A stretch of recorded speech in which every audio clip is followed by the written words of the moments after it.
Hello everyone, কাল গেছিলাম city সেন্টারে। ওখানে নতুন কি কালেকশনস এসেছে পুজোর জন্য সেটাই এক্সপ্লোর করতে। আর এই মেট্রোতে আমরা কাছে দুজনকে দেখছিলাম যে কেমন লাগছে আমাদের দেখতে, অদ্ভুত রকমের। তারপর সেখানে গিয়ে কিছু কুর্তি কালেকশনস আমি দেখছিলাম আমার অফিস ওয়্যারের জন্য। তো কুর্তির কালেকশনস আমার খুবই ভালো লেগেছে, লিটারেলি আমি একটা নিয়েও ফেলেছি। আর এই ড্রেসের কালেকশনও আমার খুব ভালো লেগেছে। ওখানে প্রত্যেকটা ড্রেসই খুব আই সুদিং ছিল এবং খুব প্যাস্টেল কালার অপশন ছিল। তো প্রত্যেকটা ড্রেসের কোয়ালিটিও আমার খুব ভালো লেগেছে, মেটেরিয়াল মানে খুবই কমফোর্টেবল ছিল।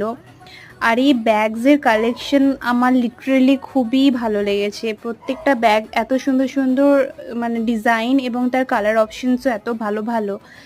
আর এই রাফল টপগুলো আমার খুব ভালো লেগেছিলো, এগুলো প্যাস্টেল কালারেরই বেশিরভাগ ছিল। আর তারপর আমরা চলে গেলাম জেন্টস সেকশানে, সেখানেও কিছু কালেকশনস দেখে নিয়ে তারপর আমরা আবার মেট্রো করে বাড়ি। টাটা।